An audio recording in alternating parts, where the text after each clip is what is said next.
Praise the Lord. ദൈവനാമത്തിന് മഹത്വം ഉണ്ടായിരിക്കട്ടെ. കർത്താവിൽ പ്രിയരെ, ജീവിക്കുന്ന ദൈവത്തിൻ്റെ സൃഷ്ടികളായ നമ്മളെല്ലാവരും ദൈവത്തെ ആരാധിക്കുകയും മാതാപിതാക്കളെ ബഹുമാനിക്കുകയും ചെയ്യണമെന്ന് കർത്താവ് നമ്മളോട് പറഞ്ഞിരിക്കുന്നു. കർത്താവ് വ്യക്തമായിട്ട് പറയുന്നുണ്ട്. എന്തുകൊണ്ടാണ്? നമ്മുടെ സൃഷ്ടാവ് ദൈവവും സൃഷ്ടികർമ്മത്തിൽ പങ്കെടുത്തത് മാതാപിതാക്കളും. അപ്പം നാം എന്ന് പറയുന്ന ഒരു വ്യക്തിയുടെ സൃഷ്ടികർമ്മത്തിൽ ദൈവത്തോടൊപ്പം മാതാപിതാക്കൾ പങ്കാളികളാണ്. അതുകൊണ്ടാണ് ദൈവം പറയുന്നത്, you have to worship your god and you have to honour your parents. കർത്താവ് പറയുന്നത് എന്താണെന്ന് വ്യക്തമായി നമ്മൾ കേൾക്കണമേ. ജീവിതത്തിൽ ഒരു അനുഗ്രഹപൂർണമായ ജീവിതം നമുക്ക് ഉണ്ടാകണമെങ്കിൽ ദൈവത്തെ ആരാധിക്കുകയും വേണം, മാതാപിതാക്കളെ ബഹുമാനിക്കുകയും ചെയ്യണം. ഇത് വളരെ അത്യന്താപേക്ഷിതമാണെന്ന് കർത്താവ് പറയുക. ഇന്ന് നമ്മൾ വായിക്കാൻ പോകുന്ന വചനം എന്ന് പറയുന്നത് പുറപ്പാട് പുസ്തകം 20-ാം അധ്യായം അതിൻ്റെ 5-ാമത്തെ വാക്യം. നമുക്ക് ആ വചനത്തിലേക്കൊന്ന് പോവാം. പുറപ്പാട് 20-ാം അധ്യായം 5-ാം വാക്യം. അവയ്ക്ക് മുമ്പിൽ പ്രണമിക്കുകയോ അവയെ ആരാധിക്കുകയോ ചെയ്യരുത്. എന്തെന്നാൽ ഞാൻ നിന്റെ ദൈവമായ കർത്താവ് അസഹിഷ്ണുവായ ദൈവമാണ്. എന്നെ വെറുക്കുന്ന പിതാക്കന്മാരുടെ കുറ്റങ്ങൾക്ക് അവരുടെ മക്കളെ 3-4 തലമുറ വരെ ഞാൻ ശിക്ഷിക്കും. ശ്രദ്ധിക്കണമേ, ഞാൻ അസഹിഷ്ണുവായ ദൈവമാണ് എന്ന് വെച്ചാൽ നമ്മളെ ക്രിയേറ്റ് ചെയ്ത നമ്മുടെ ക്രിയേറ്റർ, നമ്മുടെ സൃഷ്ടാവായ ദൈവം അസഹിഷ്ണുവായ ദൈവമാണ്. അവനെതിരെ, കർത്താവിനെതിരെ പാപം ചെയ്യുന്നവൻ അല്ലെങ്കിൽ കർത്താവിന് വെറുക്കുന്നവൻ്റെ 3-4 തലമുറകൾ ശാപത്തിന് കാരണമായി തീരും. ഇപ്പം നമ്മൾ വിചാരിക്കുക യഥാർത്ഥത്തിൽ ഈ കർത്താവ് എന്തിനാ 4 തലമുറയെ ശപിക്കുന്നത് എന്ന് നമുക്ക് തോന്നിപ്പോകും. യഥാർത്ഥത്തിൽ കർത്താവ് ശപിക്കുന്നു എന്നല്ല. ഒരുവൻ ഒരു പാപം ചെയ്താൽ അവൻ്റെ 4 തലമുറയെ അത് ബാധിക്കും എന്നുള്ളതാണ് കർത്താവ് വ്യക്തമായിട്ട് പറയുന്നത്. ഒരുവൻ ഒരു പാപം ചെയ്താൽ 4 തലമുറയെ ബാധിക്കും. നമ്മൾ കണ്ടിട്ടുണ്ടോ, ചില ആളുകൾ എത്ര കുടിക്കണ്ട എന്ന് ആഗ്രഹിച്ചാലും ഭയങ്കര കുടിയായിരിക്കും. സിഗരറ്റ് വലിക്കണ്ട എന്ന് അവൻ എത്ര ആഗ്രഹിച്ചാലും അവൻ സിഗരറ്റ് വലിച്ചുകൊണ്ടിരിക്കും.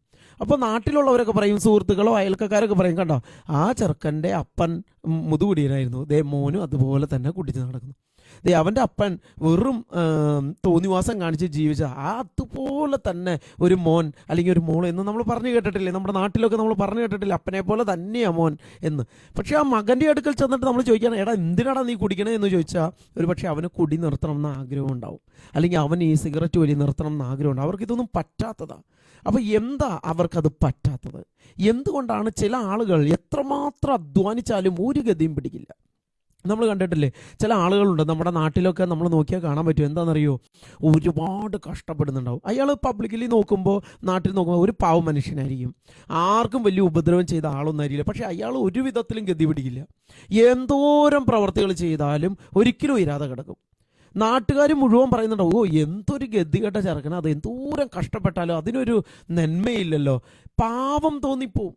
ജനങ്ങൾ മുഴുവൻ കഷ്ടം പറയും, വീട്ടുകാർ പോലും പറയും എന്തൊരു ശാപം പിടിച്ച ജീവിതമാണെന്ന് പറയും. ഇങ്ങനെയൊക്കെ ഒരുപാട് ആൾക്കാരെ നമ്മൾ കണ്ടിട്ടില്ലേ? അങ്ങനെയുള്ള ഒരാളായിരിക്കാം ചിലപ്പോൾ ഈ വചനം കേട്ടുകൊണ്ടിരിക്കുന്നവർ പോലും. എന്തോരം അധ്വാനിച്ചാലും ഗതി പിടിക്കത്തില്ല. നമ്മൾ പലപ്പോഴും വലിയ അപകടങ്ങളിൽ ചെന്ന് വീഴും. ഒരു കാരണമില്ലാത്ത ഭീകരമായ നഷ്ടങ്ങളും വലിയ സാമ്പത്തിക ലോസ്, വഞ്ചിക്കപ്പെടുക, സമ്പത്ത് മറ്റുള്ളവർ അപഹരിച്ചുകൊണ്ട് പോവുക, ഇങ്ങനെയുള്ള ഒരുപാട് കാര്യങ്ങളിൽ വീണുപോകും. ഇങ്ങനെയുള്ള ആളുകളുണ്ട്. അവരാ ഇന്നത്തെ വചനം കേൾക്കേണ്ടത്. നമ്മളോട് കർത്താവ് പറയുക, ദൈവത്തിൻ്റെ പ്രവൃത്തി സത്യമാണെന്നറിയാൻ, അല്ലെങ്കിൽ ദൈവം ജീവിക്കുന്നു എന്നറിയാൻ നീ നിൻ്റെ 4 തലമുറയെ നോക്കണം. മാതാപിതാക്കളെ ബഹുമാനിക്കണം എന്ന് ദൈവം വ്യക്തമായിട്ട് പറഞ്ഞിട്ടുണ്ട്. അതുപോലെ തന്നെ you have to look at your parents. നീ നിൻ്റെ പാരൻസിനെ നോക്കുക. അവരെങ്ങനെയാണ് ജീവിച്ചത്? അവരുടെ അപ്പൻ എങ്ങനെയാണ് ജീവിച്ചത്? നമുക്ക് ഒരു നല്ല ഒരു മനുഷ്യനെ സംബന്ധിച്ചിടത്തോളം, ഇപ്പോൾ ഒരു യഥാർത്ഥ ഒരു മനുഷ്യനെ സംബന്ധിച്ചിടത്തോളം അവന് 3-4 തലമുറയെ കാണാൻ പറ്റും. അവൻ്റെ അപ്പൻ്റെ ജീവിതം അവന് കാണാൻ പറ്റും. ഒരു പക്ഷേ അവൻ്റെ അപ്പൂപ്പൻ്റെ ജീവിതം, ഒരു 20 വയസ്സ് വരെ അവൻ്റെ അപ്പൂപ്പൻ്റെ ജീവിതം അവന് കാണാൻ പറ്റും. അവൻ്റെ സ്വന്തം ജീവിതം കാണാം, അവൻ്റെ മകൻ്റെ ജീവിതം കാണാം. കർത്താവ് നല്ല മനസ്സോടെ നമ്മൾ അനുഗ്രഹിച്ചിട്ടുണ്ടെങ്കിൽ കൊച്ചുമക്കളുടെ മാന്യമായ പ്രായം വരെ കാണാൻ പറ്റും. നമുക്കൊരു 3-4 തലമുറയെ നോക്കിയാൽ മാത്രമേ ദൈവത്തിൻ്റെ പ്രവൃത്തി ശക്തമായി നിലകൊള്ളുന്നത് കാണാൻ പറ്റുള്ളൂ. അത് പലവർക്കും അറിയാൻ പാടില്ലാത്തതുകൊണ്ടാണ്. ചിലർ പറയില്ലേ, നന്നായിട്ട് പ്രാർത്ഥിച്ച് ജീവിക്കുന്നതാ, എന്നിട്ട് ആ ചെറുക്കൻ്റെ ജീവിതം എന്തൊരു ഗതികേടാ, അതുകൊണ്ടാണ് പറയണ ദൈവം ഇല്ല എന്ന് അതും വെച്ചുകൊണ്ട് പറയും. അപ്പോൾ പ്രാർത്ഥനാക്കാരൻ അനുഗ്രഹിക്കപ്പെടാതിരിക്കുന്നത് കാണുമ്പോൾ അവനെ നോക്കിയോണ്ട് ദൈവം ഇല്ല എന്ന് പറയും. വേറെ ചിലവർ പറയും വെറും കള്ളത്തരവും കൊള്ളർതായ്മയും തൊട്ടിത്തരവും കാണിച്ച് ജീവിക്കുന്നവൻ വളരെ അനുഗ്രഹത്തിൽ ജീവിക്കുന്നത് കണ്ടിട്ട് പറയും, കണ്ടോ കൊള്ളറായ്മ ചെയ്ത് ജീവിക്കുന്ന അവനെ പോലെയൊക്കെ ജീവിക്കുന്നതാണ് നല്ലത്, ദൈവം ഉണ്ടെങ്കിൽ അങ്ങനെയൊക്കെ സംഭവിക്കുമോ എന്ന് പറയും. അപ്പോൾ ഒരു ഒറ്റ ജനറേഷനെ നോക്കിക്കൊണ്ട് ദൈവത്തെ വിലയിരുത്താൻ നീ പോകരുത്. നിനക്ക് ദൈവത്തെ അറിയണമെങ്കിൽ 4 തലമുറയെ നോക്കിയാൽ വിശുദ്ധ ഗ്രന്ഥം ബൈബിൾ സത്യമാണെന്ന് വ്യക്തമായി മനസ്സിലാക്കും. ഞങ്ങളത് പഠിച്ച് മനസ്സിലാക്കി റിസർച്ച് ചെയ്ത് വ്യക്തമായി മനസ്സിലാക്കിയതാണ്. അത് 4 തലമുറ കണക്റ്റഡാ. അതുകൊണ്ടാണ് പറയുന്നത്, ചില ആളുകൾ എത്ര മോശക്കാരനാണെങ്കിലും ചിലവർ അനുഗ്രഹിക്കപ്പെട്ടുകൊണ്ടിരിക്കുന്നതിൻ്റെ പിന്നിൽ അവരുടെ പിതാക്കന്മാരുടെ ചില പ്രവൃത്തി ഉണ്ടാകാം. അതുപോലെ ചിലവർ എത്ര പിടിച്ചാലും ഗതികെട്ട് കിടക്കുന്നതിൻ്റെ കാരണം ഒരുപക്ഷെ അവരുടെ മാതാപിതാക്കളുടെ പ്രവൃത്തി ഉണ്ടാകാം. അപ്പോൾ ഈ പുറപ്പാട് പുസ്തകം 20-ാം അധ്യായം 5-ാം വാക്യത്തിൽ പറയുന്നത് ഇന്ന് സയൻറ്റിഫിക്കലി പ്രൂവണാണ്. സയൻറ്റിഫിക്കലി ഒരിക്കലും നമുക്കറിയാം DNA ടെസ്റ്റ് അല്ലേ, ഓട്ടോസോമൽ DNA ടെസ്റ്റ് എന്ന് പറഞ്ഞാൽ ഓട്ടോസോമൽ DNA ടെസ്റ്റ് എന്താ? എൻ്റെ അപ്പൻ എന്നെ പിതൃത്വം തള്ളിക്കളഞ്ഞാലും എൻ്റെ ഒരു ഉമിനീര് മതി അല്ലെങ്കിൽ ഒരു മുടി മതി, DNA ടെസ്റ്റ് ചെയ്താൽ അത് എൻ്റെ അപ്പനാണെങ്കിൽ അറിയാൻ പറ്റും. എൻ്റെ ചേട്ടൻ അല്ലെങ്കിൽ എൻ്റെ അനിയൻ പെങ്ങൾ ആരും ആവട്ടെ, അവരും ഞാനും ഒന്ന് തന്നെയാണെന്നറിയാൻ ഒരു അപ്പനിൽ നിന്നുള്ളതെന്നറിയാൻ ഞങ്ങളുടെ DNA ടെസ്റ്റ് ചെയ്താൽ മതി. എൻ്റെ അപ്പൂപ്പനെയും എന്നെയും ഓട്ടോസോമൽ DNA ടെസ്റ്റിലൂടെ വളരെ ഭംഗിയായി കാണാൻ പറ്റും. അതിനേക്കാൾ രസം എന്നാണെന്നറിയാമോ? ഓട്ടോസോമൽ DNA ടെസ്റ്റിൻ്റെ ഏറ്റവും അത്ഭുതം എന്ന് പറയുന്നത്, എൻ്റെ അപ്പച്ചനൊരു ചേട്ടനുണ്ടെങ്കിൽ ആ ചേട്ടൻ എന്ന് വെച്ചാൽ വലിയപ്പച്ചൻ, അല്ലെങ്കിൽ എൻ്റെ അപ്പച്ചൻ്റെ ഒരു പെങ്ങൾ ആൻറ്റി, അവരുടെ DNA എൻ്റെ DNA എടുത്ത് മാച്ച് ചെയ്യും. ഇനി എൻ്റെ അപ്പച്ചൻ്റെ ചേട്ടനൊരു മോനുണ്ടെന്ന് കരുതാ, ചേട്ടൻ്റെ മോൻ്റെ DNA എടുത്ത് ചെക്ക് ചെയ്താലും നമുക്ക് DNA മാച്ച് ചെയ്ത് ഓട്ടോസോമൽ DNA ടെസ്റ്റിൽ ഇത് കാണാൻ പറ്റും. അങ്ങനെയാണെങ്കിൽ ബിബ്ലിക്കലി നോക്കി കഴിഞ്ഞാൽ നമ്മളെല്ലാവരും ആദത്തിൻ്റെ മക്കളല്ലേ? നമ്മളെല്ലാവരും ആദത്തിൻ്റെ മക്കളാണെങ്കിൽ നമ്മളെല്ലാവരുടെയും DNA മാച്ച് ചെയ്യണ്ടേ? അവിടെയാ സയൻസ് ഞെട്ടിപ്പിച്ച ഒരു സത്യം പ്രൂവ് ചെയ്തത്. അപ്പൻ്റെ തലമുറ ജനറേഷൻ മുഴുവൻ എടുത്തപ്പോൾ DNA മാച്ചായി. അപ്പൂപ്പൻ്റെ ജനറേഷൻ എടുത്തിട്ട് മൊത്തം ചെക്ക് ചെയ്തപ്പോൾ DNA ഹൈലി മാച്ച്ഡാ. 3 തലമുറയുടെ DNA എല്ലാം എടുത്തപ്പോൾ നന്നായി മാച്ച് ചെയ്യും. പാരൻ്റ് ആണ്, അത് ഗാർഡിയൻസ് ആണ് എന്ന് തിരിച്ചറിയാൻ പറ്റുന്നുണ്ട്, ബന്ധമുണ്ടെന്ന് തിരിച്ചറിയാൻ പറ്റുന്നു DNA വഴി. 4 തലമുറ എടുത്തപ്പോഴേക്കും അതിന് ചെറിയ കുറവ് വന്നിരിക്കുന്നു, പാർഷ്യൽ മാച്ചായി. 5-ാമത്തെ തലമുറയായപ്പോഴേക്കും പകുതി പോലും DNA മാച്ച് ആകുന്നില്ല. 6-ാമത്തെ തലമുറ ചെക്ക് ചെയ്തപ്പോൾ സയൻസ് വ്യക്തമായി പറയുക യാതൊരു ബന്ധവുമില്ല. അപ്പോൾ ഒരു വ്യക്തിയെ സംബന്ധിച്ചിടത്തോളം 4 തലമുറ DNA ഓട്ടോസോമൽ DNA ടെസ്റ്റിൽ പോലും 4 തലമുറ വ്യക്തമായി അതേ DNA ടെസ്റ്റിലൂടെ കറക്റ്റ് തലമുറയാണെന്ന് വ്യക്തമാണ്. വചനം പറയുന്നതും അത് തന്നെയാണ്. നാം ചെയ്യുന്ന പാപം നമ്മുടെ 4 തലമുറയിലേക്ക് ക്രോമസോം വഴി DNA വഴി അവരിലേക്ക് പാസ് ചെയ്യും. നമ്മുടെ പിതാക്കന്മാർ ചെയ്തത് അതേ പാപം അവരുടെ ക്രോമസോം വഴി നമ്മളിലേക്ക് പാസ് ചെയ്യും. നമ്മൾ വേണ്ട എന്ന് വിചാരിച്ചാലും ചെയ്യാതിരിക്കാൻ പറ്റില്ല. കാരണം എന്താ അറിയാമോ? ജനറ്റിക്കലി ഹെറിഡിറ്ററി നമ്മളിൽ കടന്നു വന്നിരിക്കുക. അതുകൊണ്ടാണ് നിർത്തണമെന്ന് ആഗ്രഹിച്ചിട്ടും ചില പാപങ്ങൾ നിർത്താൻ പറ്റാത്തത്.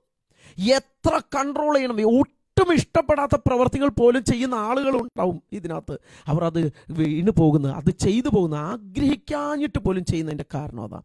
ചിലവർ എത്ര അധ്വാനിച്ചാലും ഗതി പിടിക്കാതെ പോകുന്നതിൻ്റെ കാരണം പിതാക്കന്മാരോ അല്ലെങ്കിൽ നമ്മുടെ DNA-യിൽ ഏതോ വലിയ പാപത്തിൻ്റെ കെട്ടുകിടക്കുന്നുണ്ട്. ആരെയോ ചതിച്ചതോ വഞ്ചിച്ചതോ പറ്റിച്ചതോ ആയ ശാപത്തിൻ്റെ കെട്ടുകിടക്കുന്നുണ്ട്. നമ്മുടെ മേൽ കിടന്നാൽ നാം എന്തോരം അധ്വാനിച്ചാലും ചിരിക്കത്തില്ല. ഹഗ്ഗായി പ്രവാചകന്റെ പുസ്തകം 1-ാം അധ്യായത്തിൽ പറയുന്നുണ്ട്, നിങ്ങൾ ഇപ്പോഴത്തെ സ്ഥിതിയെക്കുറിച്ച് ചിന്തിക്കുവിൻ. നിങ്ങളുടെ ഇപ്പോഴത്തെ സ്ഥിതി ഒന്ന് ചിന്തിക്കുക. നമ്മൾ ആരും ചിന്തിക്കാത്തൊരു കാര്യമാണ്. നാട്ടുകാർ മുഴുവൻ പറയുന്നു ഒരു ഗതി പിടിക്കാത്തവൻ, എന്നാലും നമ്മൾ എന്തോ ആണെന്ന് പറഞ്ഞ് നടക്കുക. എത്രയോ ആളുകളുണ്ടെന്നറിയാമോ? അയൽക്കാർ പറയുന്നു, നീ എന്താടാ ഒരു ഗതി പിടിക്കാത്ത, നീ എന്താടാ ഒരു ഉയർച്ചയില്ലാത്ത, നീ എന്താടാ ഇങ്ങനെ നടക്കുന്നത് എന്ന് അയൽക്കാർ പറയുന്നു, വീട്ടുകാർ പറയുന്നു. എന്നാലും എല്ലാവരും നാട്ടിൽ മുഴുവൻ പാട്ടാണ് ഒരു ഗതിയില്ലാത്തവനാണെന്ന്. എന്നിട്ടും ഇവൻ എന്തോ ആണ് എന്ന് ഭാവിച്ച് സ്വയം നെഗ്ലിച്ച് നടക്കുന്ന എന്തോരം ആളുകളുണ്ടെന്നറിയോ? അതുകൊണ്ട് കർത്താവ് പറയുക, നീ നിന്റെ ഇപ്പോഴത്തെ സ്ഥിതിയെക്കുറിച്ചൊന്ന് ചിന്തിക്കുക. നീ നിന്നെക്കുറിച്ച് പറയുന്നത് കേൾക്കാതെ മറ്റുള്ളവർ നിന്നെക്കുറിച്ച് എന്ത് പറയുന്നു എന്നൊന്ന് ചിന്തിക്കുക. നമ്മുടെ നാട്ടിലും അയൽക്കാരൊക്കെ എന്താണ് പറയുന്നത്? നിന്റെ ഏത് മേഖലയെക്കുറിച്ചാണ് പറയുന്നത്? കർത്താവിൻ്റെ നാമത്തെ പ്രതിയാണ് നിന്നെ കളിയാക്കുന്നതെങ്കിൽ വിട്ടുകളഞ്ഞേരെ. കാരണം കർത്താവ് തന്നെ പറഞ്ഞിരിക്കുന്നു, എൻ്റെ നാമത്തെ പ്രതി ആരെങ്കിലും നിങ്ങളെ ദോഷിച്ചാൽ അവരെ അങ്ങ് മാറ്റി നിർത്തിയേരെ. എൻ്റെ നാമത്തെ പ്രതി എന്തും നീ ഉപേക്ഷിച്ചു കൊള്ളുക, നോ പ്രോബ്ലം. അല്ലാതെ മറ്റേതെങ്കിലും വിധത്തിൽ കർത്താവിൻ്റെ സന്നിധിയിൽ കർത്താവിൻ്റെ നാമത്തെ പ്രതി അല്ലാതെ വേറെ ഏതെങ്കിലും കാരണത്തിൽ നമ്മുടെ നാട്ടുകാരോ ബന്ധുക്കളോ നമ്മളെ കുറ്റം ചുമത്തുന്നുണ്ട്, നമ്മുടെ മുഖത്ത് നോക്കി പറയുന്നുണ്ടെങ്കിൽ, നമ്മളത് അറിഞ്ഞിട്ടുണ്ടെങ്കിൽ നമ്മളത് തിരുത്താൻ ശ്രമിക്കണം. നമ്മൾ തിരുത്തിയേ മതിയാകൂ. കാരണം നാം മനഃപൂർവ്വം ചെയ്യുന്നതല്ല പലതും, നാം ആഗ്രഹിച്ചിട്ട് ചെയ്യുന്നതല്ല പലതും. നമ്മുടെ പിതാക്കന്മാരും പൂർവികരൊക്കെ ചെയ്തതിൻ്റെ ഫലം നമ്മൾ ഇന്നും ചെയ്തുകൊണ്ടിരിക്കുക. അതുകൊണ്ടാണ് കർത്താവ് പറയുന്നത്, മാതാപിതാക്കളെ നീ ബഹുമാനിക്കണം. അവർ തെറ്റ് ചെയ്തുകൊണ്ടാണ് എനിക്ക് ഈ ഗതി വന്നതെന്ന് ഒരിക്കലും പറയരുത്, അത് ശാപമായി തീരും. മാതാപിതാക്കൾ എൻ്റെ അപ്പൻ അങ്ങനെ ചെയ്തുകൊണ്ടാണ് എനിക്കൊരു ഗതിയില്ലാത്ത എന്ന് പറഞ്ഞുകൊണ്ട് അപ്പന് നേരെ ചോദ്യവുമായി ചെല്ലരുത്, അത് ശാപമായി തീരും. അതുകൊണ്ടാണ് കർത്താവ് പറഞ്ഞത്, you have to honour your parents. ദൈവത്തെ ആരാധിക്കുകയും ചെയ്യണം, മാതാപിതാക്കളെ ബഹുമാനിക്കുകയും, ഒട്ടും അതിൽ നിന്ന് പിന്നോട്ട് പോകരുത്. എന്നാൽ കർത്താവ് പറയുക, നിന്റെ ഈ അവസ്ഥയെക്കുറിച്ച് ചിന്തിക്കുക. ഇനിയും എന്തോ ഭാവിച്ച് നടക്കാതെ കർത്താവിൻ്റെ വചനത്തിലേക്ക് കടന്നു വരുവിൻ. നമുക്ക് സങ്കീർത്തന പുസ്തകത്തിൽ ഒരു വചനം വായിക്കാം. സങ്കീർത്തന പുസ്തകം 81 അധ്യായം 11 മുതൽ 14 വരെ. സങ്കീർത്തനം 81 11 മുതൽ 14 വരെ. എന്നാൽ എന്റെ ജനം എന്റെ വാക്ക് കേട്ടില്ല, ഇസ്രായേൽ എന്നെ കൂട്ടാക്കിയില്ല. അതിനാൽ അവർ തന്നിഷ്ടപ്രകാരം നടക്കാൻ ഞാൻ അവരുടെ ഹൃദയകാഠിന്യത്തിന് വിട്ടുകൊടുക്കും. കണ്ടോ, ചില ആളുകൾ കർത്താവിന്റെ വചനം കേൾക്കാത്തത് കൊണ്ട് അവരുടെ ഹൃദയകാഠിന്യത്തിന് കർത്താവ് വിട്ടുകൊടുത്തേക്കുക. എത്ര അധ്വാനിച്ചിട്ടും ഗതി പിടിക്കാത്ത ഒരാൾ, എത്രമാത്രം തിന്മ ചെയ്ത ആൾക്കാർ മുഴുവൻ ഒരു ശാപമാണ് അവൻ എന്ന് പറഞ്ഞിട്ടും കർത്താവിന്റെ അടുക്കൽ വരാതെ ഒരു വിധത്തിലും ദൈവസന്നിധിയിൽ കടന്നു വന്ന് എൻ്റെ അവസ്ഥ എന്താണെന്ന് ഒന്ന് ഏറ്റുപറഞ്ഞ് ഒന്ന് വിടുതൽ പ്രാപിക്കാൻ, ഒന്ന് അനുഗ്രഹം പ്രാപിക്കാൻ ശ്രമിക്കാതെ തന്നെ പൊക്കിപ്പിടിച്ചുകൊണ്ട് നെഗ്ലിച്ച് നടക്കുന്നവരെ അവരുടെ ഹൃദയകാഠിന്യത്തിന് വിട്ടുകൊടുത്തിരിക്കുന്നു. ബാക്കി, എന്റെ ജനം എന്റെ വാക്ക് കേട്ടിരുന്നെങ്കിൽ, അവർ എൻ്റെ വാക്ക് കേട്ടിരുന്നെങ്കിൽ, ഏത് ഈ തകർന്നു കിടക്കുന്ന ഒരു ഗതിയില്ലാതെ ചെയ്യാൻ ആഗ്രഹിക്കാത്ത പാപം ചെയ്തുകൊണ്ട് നടക്കുന്നവർ കർത്താവിന്റെ വചനം ഒന്ന് കേട്ടിരുന്നെങ്കിൽ, ഇസ്രായേൽ എന്റെ മാർഗത്തിൽ ചരിച്ചിരുന്നെങ്കിൽ, അവർ ബൈബിൾ വിശുദ്ധ ഗ്രന്ഥം അനുസരിച്ച് യേശുക്രിസ്തുവിന്റെ സുവിശേഷത്തിൽ പറയുന്നത് എന്തോ അതനുസരിച്ച് ജീവിച്ചിരുന്നെങ്കിൽ, അതിവേഗം അവരുടെ വൈരികളെ ഞാൻ കീഴ്പ്പെടുത്തുമായിരുന്നു. കർത്താവ് അവരുടെ ശത്രുക്കളെ തകർക്കുമായിരുന്നു.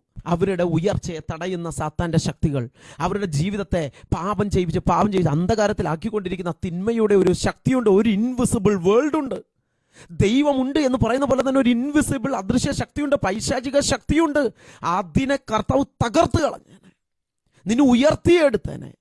അതുകൊണ്ടാണ് കർത്താവ് പറയുന്നത്, യേശു ക്രിസ്തുവിന്റെ അടുക്കലേക്ക് വാ, കർത്താവായ യേശുവിന്റെ അടുക്കൽ വാ, അനുദപിച്ച് പ്രാർത്ഥിക്കുക. അനുദപിക്കുമ്പോൾ എന്താ പറ്റുന്നത്? നമ്മൾ പാപം ചെയ്യുമ്പോൾ നമ്മുടെ DNA-യിലേക്കും ക്രോമസോമിലേക്കും പോകും. അത് നമ്മുടെ തലമുറയിലേക്ക് പോകുന്ന പോലെ തന്നെ നാം ഏറ്റുപറയുമ്പോൾ അതും നമ്മുടെ DNA-യിലേക്ക് പോകും. കർത്താവേ, ഞാൻ തെറ്റ് ചെയ്തു പോയി, ഞാൻ മാതാപിതാക്കൾക്കെതിരെ തെറ്റ് ചെയ്തു പോയി, ഞാൻ അയൽക്കാരനെതിരെ തെറ്റ് ചെയ്തു പോയി, ഞാൻ വലിയൊരു പാപം ചെയ്തു, കർത്താവിനെതിരെ പാപം ചെയ്തു പോയി എന്ന് ഏറ്റുപറയുമ്പോൾ ആ ഏറ്റുപറച്ചിലും നമ്മുടെ ക്രോമസോമിൽ വരും. അത് നമ്മുടെ ജനറേഷനിലേക്ക് പോകുമ്പോൾ നമ്മുടെ മക്കൾ അത് ചെയ്യാതെ ഇരിക്കും. കാരണം ഞാൻ തന്നെ അത് പാപമാണെന്ന് ഞാൻ പ്രസ്താവിച്ചു, ഇന്ന കാര്യങ്ങൾ പാപമാണെന്ന് ഞാൻ ഏറ്റുപറഞ്ഞ് പശ്ചാത്തപിക്കുമ്പോൾ അതെൻ്റെ ക്രോമസോമിൽ വന്നു. എൻ്റെ കുഞ്ഞുങ്ങൾക്ക് അത് പിന്നെ പാപമാണ്. എൻ്റെ കുഞ്ഞുങ്ങൾ വളരുമ്പോൾ, കാരണം അവരിൽ ആ ക്രോമസോമുണ്ട്, ഏത് പാപമെന്ന് വിളിച്ചു പറഞ്ഞിരിക്കുന്നു. ഇത് പാപമെന്ന് വിളിച്ചു പറഞ്ഞിരിക്കുന്ന ആ രക്തത്തിൽ നിന്നുണ്ടായ കുഞ്ഞ് ആ പാപം ചെയ്യത്തില്ല. അതുകൊണ്ടാണ് യേശുക്രിസ്തു പറയുന്നത്, അനുദപിക്ക്, ഏറ്റുപറയി, പശ്ചാത്തപിക്ക്. അല്ലാതെ ദൈവമക്കളെ, നമ്മൾ പാപം ചെയ്ത് ഏറ്റുപറയുന്നത് കേൾക്കാൻ യേശുക്രിസ്തുവിന് വലിയ സുഖം ഉണ്ടായിട്ടല്ല, നമ്മൾ ഏറ്റുപറയുന്നത് കേൾക്കാനുള്ള സുഖം കൊണ്ടല്ല. ഏറ്റുപറയുമ്പോൾ നമ്മളിലൂടെ നമ്മുടെ രക്തത്തിലേക്കും ക്രോമസോമിലേക്കും ആ ഏറ്റുപറച്ചിൽ ഫീഡ് ചെയ്യപ്പെടും. നേരത്തെ ശാപം പോകുന്നു എന്ന് പറഞ്ഞ പോലെ തന്നെ നാം കർത്താവിൻ്റെ മുന്നിൽ ഏറ്റുപറഞ്ഞ് പശ്ചാത്തപിക്കുന്ന പാപങ്ങൾ പാപമാണെന്ന് കോഡ് ചെയ്യപ്പെടും നമ്മുടെ രക്തത്തിൽ.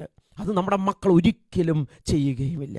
അതുകൊണ്ടാണ് കർത്താവ് ഏറ്റുപറഞ്ഞ് പ്രാർത്ഥിക്കാൻ പറയുന്നത്. എന്നിട്ട് കർത്താവ് പറയുകയാണ്, മാനസാന്തരപ്പെട്ട്. മാനസാന്തരം എന്ന് പറഞ്ഞാൽ എന്താണെന്നറിയാമോ? ചേഞ്ച് യുവർ മൈൻഡ്, മനസ്സിനെ മാറ്റുക, അതാണ് മാനസാന്തരം. ചേഞ്ച് യുവർ മൈൻഡ് ചേഞ്ച് ചെയ്യും.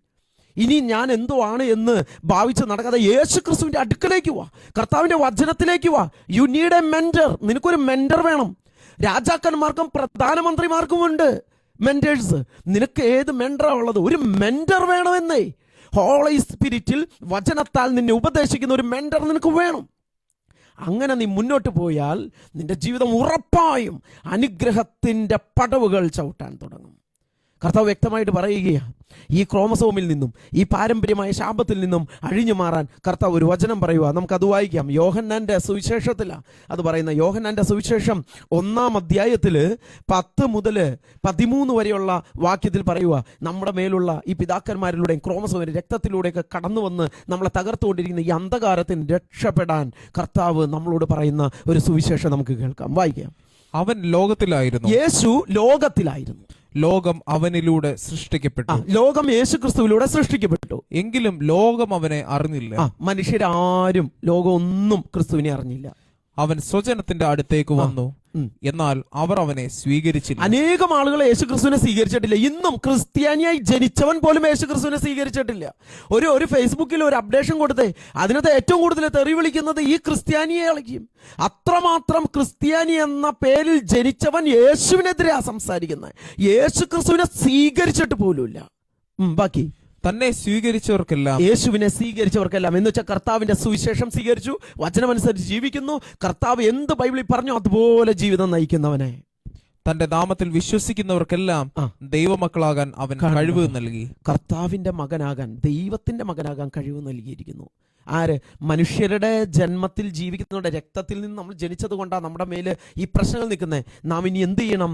അപ്പനിൽ നിന്നും അമ്മയിൽ നിന്നും ജനിച്ച നാം ദൈവത്തിൽ നിന്നും ജനിക്കേണ്ടിയിരിക്കുന്നു.